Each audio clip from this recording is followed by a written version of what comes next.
ইরানের উপর সবচেয়ে কঠোর অর্থনৈতিক নিষেধাজ্ঞা আরোপের ঘোষণা যুক্তরাষ্ট্রের। বিশ্ববাজারে আবারও বাড়ল জ্বালানি তেলের দাম। কাতারের কাছে সামরিক বিমান বিক্রির সম্ভাবনা চুক্তিতে অনুমোদন দিল যুক্তরাষ্ট্র। নিরাপত্তা হুমকির মোকাবেলায় সক্ষমতা বাড়বে দোহার। কয়েক ঘন্টা হাসপাতাল রেখে ফের কারাগারে পাকিস্তানের সাবেক প্রধানমন্ত্রী ইমরান খান। দ্রুত সুস্থতা কামনায় সমর্থকদের। এবং নাইজেরিয়ার উত্তর পশ্চিমাঞ্চলে ভয়াবহ নৌকাডুবিতে অন্তত 52 জনের মৃত্যু। নিহতদের বেশিরভাগই শিশু, 16 জন জীবিত উদ্ধার।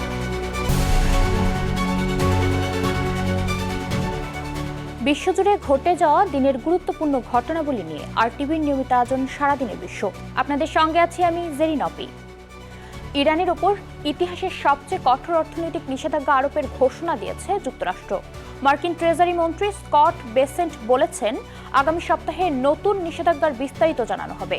তার দাবি, সর্বোচ্চ অর্থনৈতিক চাপ প্রয়োগ করা হলে ইরানের বিরুদ্ধে নতুন করে বড় ধরনের সামরিক অভিযান চালানোর প্রয়োজন কমতে পারে। এর আগে মার্কিন প্রেসিডেন্ট ডোনাল্ড ট্রাম্প ইরানকে সহায়তা করা যে কোনো দেশের বিরুদ্ধেও কঠোর অর্থনৈতিক ব্যবস্থা নেওয়ার হুমকি দেন। তবে ইরান বলছে, এসব নিষেধাজ্ঞা অর্থনৈতিক সন্ত্রাসবাদ, এতে দেশটির অবস্থান বদলাবে না। এদিকে চীনও বলছে, নিষেধাজ্ঞা ও চাপ কোনো সমস্যার সমাধান করবে না। নতুন মার্কিন নিষেধাজ্ঞায় চীনের সঙ্গে ইরানের তেল বাণিজ্যও চাপের মুখে পড়তে পারে। বিশ্ববাজারে আবারও বেড়েছে জ্বালানি তেলের দাম। ইরানকে আন্তর্জাতিক অর্থনীতি থেকে বিচ্ছিন্ন করতে যুক্তরাষ্ট্রের নতুন অর্থনৈতিক পদক্ষেপ ঘোষণার পর সরবরাহ নিয়ে উদ্বেগ তৈরি হয়েছে। এর প্রভাবে বৃহস্পতিবার মার্কিন WTI অপরিশোধিত তেলের দাম 2.73% বেড়ে প্রতি ব্যারেল $86.70 পৌঁছেছে। একই সময়ে ব্রেন্ট তেলের দাম 2.25% বেড়ে $93.68 উঠেছে। এক সপ্তাহে তেলের দাম বেড়েছে 8%। ইরানের ব্যাংক, ব্যবসা ও শিপিং ব্যবস্থার উপর নতুন নিষেধাজ্ঞা আরোপের উদ্যোগ নিয়েছে ওয়াশিংটন। অন্যদিকে যুদ্ধবিরতির মেয়াদ বাড়ানো না হলেও পূর্ণ আক্রমণাত্মক সামরিক অবস্থানে যাওয়ার হুঁশিয়ারি দিয়েছে তেহরান। এতে মধ্যপ্রাচ্যের সংঘাত আরও বাড়ার আশঙ্কায় তেলের সরবরাহ নিয়ে নতুন উদ্বেগ তৈরি হয়েছে। গাদ্দাফির পতনের 15 বছর পূর্ণ হলেও এক হতে পারেনি লিবিয়া। রাজধানী ত্রিপোলিতে জাতিসংঘ স্বীকৃত গভর্নমেন্ট অফ ন্যাশনাল ইউনিটি এবং পূর্বাঞ্চলের সামরিক নেতা খলিফা হাফতার সমর্থিত প্রশাসন রয়েছে পৃথক ক্ষমতার দখলে। দেশটিতে পুনরায় একত্রিত করতে নতুন উদ্যোগের কথা বলল যুক্তরাষ্ট্র। পাশাপাশি সক্রিয় রয়েছে তুরস্ক, মিশর ও কাতার। বিস্তারিত জানাচ্ছেন আব্দুল মালেক। গাদ্দাফি পতনের 15 বছর পার হলেও লিবিয়া এখনো বিভক্ত দুই পক্ষের হাতে। একদিকে জাতিসংঘ স্বীকৃত ত্রিপোলি ভিত্তিক জাতীয় ঐক্য সরকার, যার নেতৃত্বে আছে প্রধানমন্ত্রী আব্দুল হামিদ দেইবাহ। অন্যদিকে পূর্বাঞ্চলে তব্রুক ভিত্তিক প্রশাসন, যার নিয়ন্ত্রণে আছে খলিফা হাফতার ও তার লিবিয়ান ন্যাশনাল আর্মি। জ্বালানি সমৃদ্ধ পূর্বাঞ্চলের কৌশলগত বন্দরনগরী বেনগাজি সহ বিশাল ভূখণ্ড নিয়ন্ত্রণ করে হাফতারের বাহিনী, যাদের পেছনে রয়েছে রাশিয়ার সমর্থনও। লিবিয়াকে পুনরায় একত্রিত করতে নতুন উদ্যোগ গ্রহণ করছে যুক্তরাষ্ট্র। প্রেসিডেন্ট ডোনাল্ড ট্রাম্পের আফ্রিকা ও মধ্যপ্রাচ্য বিষয়ক উপদেষ্টা মাসাদ বোলেসের নেতৃত্বে চলছে এই প্রচেষ্টা। সংবাদ মাধ্যম আল জাজিরা বলছে, ফাঁস হওয়া তথ্য অনুযায়ী দুই পক্ষ একসঙ্গে কাজ করতে রাজি হলে লিবিয়ার তেল ক্ষেত্রে মার্কিন বিনিয়োগ উৎসাহিত করার প্রতিশ্রুতি দিয়েছে ওয়াশিংটন। প্রস্তাবিত পরিকল্পনায় দেইবাহ সরকার প্রধান থাকবেন, আর প্রেসিডেন্ট হবেন হাফতারের ছেলে ও এলএনএ বাহিনীর প্রধান সাদ্দাম হাফতার। এই পরিকল্পনায় হাফতার শিবিরে ইতিবাচক সাড়া দিচ্ছে। গত জুলাই মাসে ওয়াশিংটনে মার্কিন পররাষ্ট্রমন্ত্রী মার্কো রুবিওর সঙ্গে বৈঠক করে সাদ্দাম হাফতার। তবে সমালোচকরা মনে করছেন, লিবিয়ার জনগণের মতামত ছাড়াই রাজনৈতিক এই পরিকল্পনা পরিবারতন্ত্রকে আরও শক্তিশালী করতে পারে। যুক্তরাষ্ট্রের পাশাপাশি একত্রীকরণ প্রচেষ্টায় রয়েছে তুরস্ক, মিশর ও কাতারও। এক লিবিয়া নীতি নিয়ে এগোনো তুরস্কের পররাষ্ট্রমন্ত্রী হাক্কান ফিদান গত মাসে আঙ্কারায় বৈঠক করেন সাদ্দাম হাফতারের সঙ্গে। এ মাসের শুরুতে সরাসরি ত্রিপোলি ও বেনগাজি সফর করে বৈঠক করেন উভয় পক্ষের নেতাদের সঙ্গে। ঐতিহ্যগতভাবে হাফতারের তেব্রুক সরকারের ঘনিষ্ঠ সম্পর্ক থাকা মিশরও তৎপর রয়েছে। বুধবার কায়রোতে খলিফা হাফতারের সঙ্গে বৈঠক করে প্রেসিডেন্টের আবদেল ফাত্তাহ আল সিসি। 2011 সালে আরব বসন্তের সময় বেনগাজিতে শুরু হওয়া বিক্ষোভ থেকেই সূত্রপাত হয় লিবিয়ার সংকট। মুয়াম্মর গাদ্দাফির 4 দশকের শাসনের বিরুদ্ধে বিক্ষোভ রোধে দমনপীড়ন শুরু হলে তার রূপ নেয় সশস্ত্র বিদ্রোহে। জাতিসংঘের নিরাপত্তা পরিষদের অনুমোদনে ন্যাটোর নেতৃত্বে বিমান হামলা চালিয়ে বিদ্রোহে সহায়তা করে যুক্তরাষ্ট্র, যুক্তরাজ্য ও ফ্রান্স। আব্দুল মালেক, RTV। কয়েক ঘন্টা হাসপাতাল রেখে ফের কারাগারে নেওয়া হলো ইমরান খানকে। এর আগে দেশটির সুপ্রিম কোর্টের নির্দেশে শুক্রবার ভোরে তাকে ইসলামাবাদের শিফা ইন্টারন্যাশনাল হাসপাতালে নেওয়া হয় বলে জানায় তার দল পাকিস্তান তেহরিক-ই-ইনসাফ। এ সময় ইমরান খানের সমর্থকেরা হাসপাতালের বাইরে জড়ো হয়ে তার দ্রুত সুস্থতা কামনা করেন। ৭৩ বছর বয়সী ইমরান খান ২০২৩ সাল থেকে কারাগারে রয়েছেন। দুর্নীতি ও অন্যান্য মামলায় গত বছরের শেষ দিকে তাকে ও তার স্ত্রী বুশরা বিবিকে ১৭ বছরের কারাদণ্ড দেওয়া হয়। আদালতের নির্দেশে চিকিৎসার পাশাপাশি সপ্তাহের একদিন পরিবারের সদস্যদের সঙ্গে দেখা এবং সপ্তাহে দুবার ছেলেদের সঙ্গে ফোনে কথা বলারও সুযোগ পাবেন তিনি। কাতারের কাছে প্রায় $৪৫০ কোটি ৪টি KC-40A জ্বালানি সরবরাহকারী সামরিক বিমান বিক্রির সম্ভাব্য চুক্তিতে অনুমোদন দিয়েছে যুক্তরাষ্ট্র। মার্কিন পররাষ্ট্র দপ্তর কংগ্রেসকে দেওয়া নোটিশে জানিয়েছে, এই চুক্তিতে কাতারের নিরাপত্তা সক্ষমতা বাড়ানোর পাশাপাশি মধ্যপ্রাচ্যের রাজনৈতিক স্থিতিশীলতা জোরদারে ভূমিকা রাখবে। যুক্তরাষ্ট্রের ভাষ্য, নতুন বিমানগুলো কাতারকে বর্তমান ও ভবিষ্যৎ নিরাপত্তা হুমকি মোকাবেলার আরও সক্ষম করে তুলবে। একই সঙ্গে আঞ্চলিক নিরাপত্তায় দেশটির কৌশলগত ভূমিকা শক্তিশালী হবে।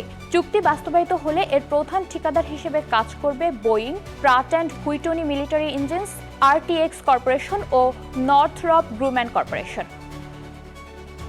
রাশিয়ার নিষেধাজ্ঞা এড়ানো শ্যাডো ফ্লিটের একটি তেলবাহী জাহাজের ভারতীয় ক্যাপ্টেনকে ব্রিটেনে গ্রেফতারের ঘটনায় নতুন করে বিতর্ক তৈরি হয়েছে।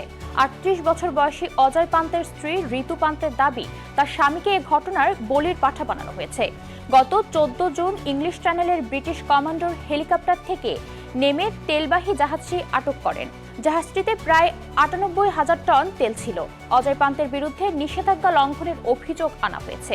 এ অপরাধে সর্বোচ্চ ১০ বছরের কারাদণ্ড হতে পারে। তার আইনজীবীর দাবি, জাহাজের মালিকের নির্দেশই অনুসরণ করেছিলেন তিনি। আগামী ১৫ ডিসেম্বর শুরু হতে যাওয়া এই বিচার ইউরোপে রাশিয়ার শ্যাডো ফ্লিট দমনে গুরুত্বপূর্ণ আইনি নজির তৈরি করতে পারে। এ ঘটনায় একমাত্র অজয় পান্তেকেই অভিযুক্ত করা হয়েছে। নাইজেরিয়ার উত্তর পশ্চিমাঞ্চলে ভয়াবহ নৌকাডুবিতে অন্তত ৫২ জনের মৃত্যু হয়েছে। নিহতদের বেশিরভাগই শিশু বলে জানিয়েছে কর্তৃপক্ষ। দুর্ঘটনার পর ১৬ জনকে জীবিত উদ্ধার করা হয়েছে।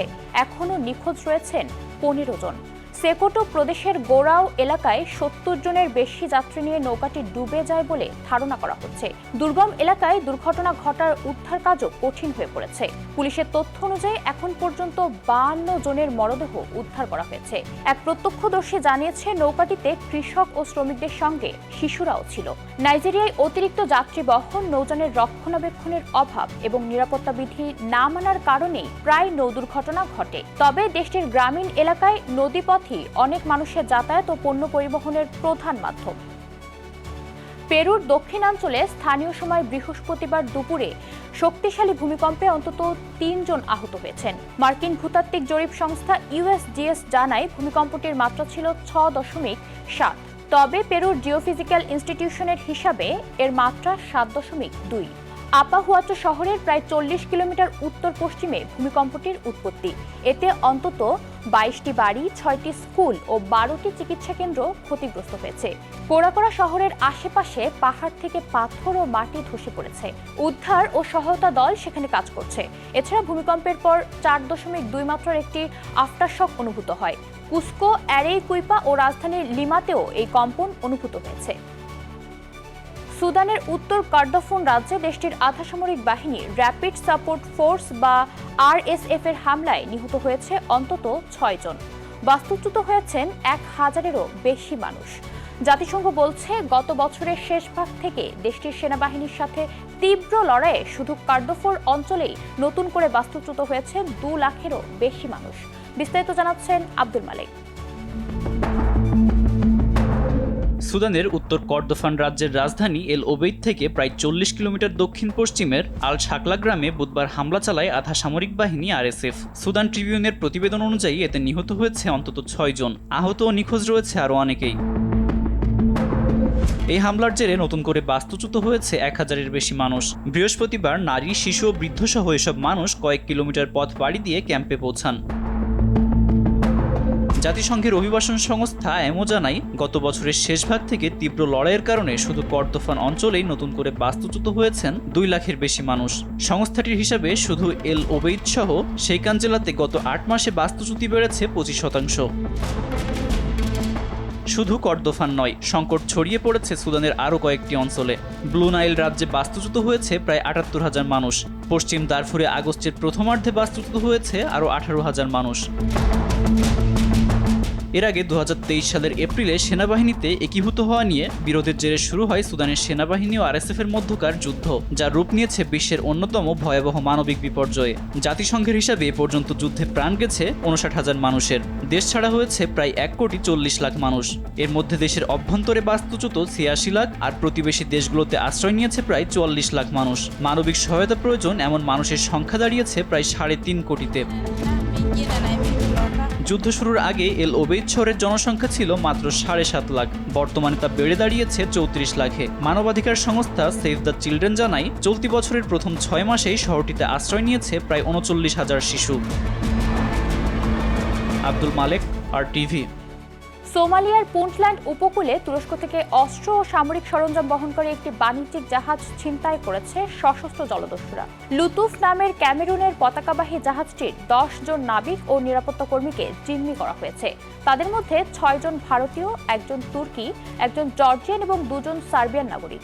তুরস্ক থেকে মেগাদুসুর তুর্কি সামরিক প্রশিক্ষণ ঘাঁটির উদ্দেশ্যে যাওয়ার পথে পুন্টল্যান্ডের ইয়েল জেলার মারা উপকূলের কাছে ৮ জলদস্যু জাহাজটির নিয়ন্ত্রণ নেয়। পরে জাহাজটি গারমাল উপকূলে নিয়ে যাওয়া হয়। ছিনতাইয়ের পর ২টি তুর্কি জাহাজ ড্রোন ও হেলিকপ্টারের মাধ্যমে নজরদারি শুরু করে।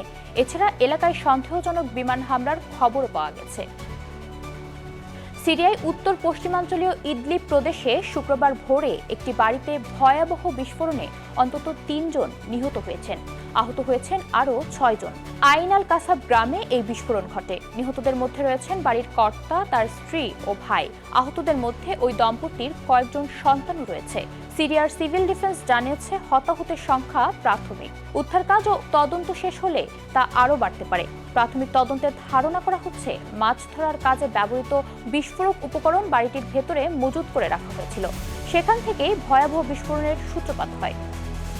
আর এরই সাথে শেষ করছি সারাদিনের বিশ্ব। আরটিভির সাথে সংযুক্ত থাকুন। মতামত জানান আরটিভির সামাজিক যোগাযোগ মাধ্যমগুলোতে। সবাই ভালো থাকুন।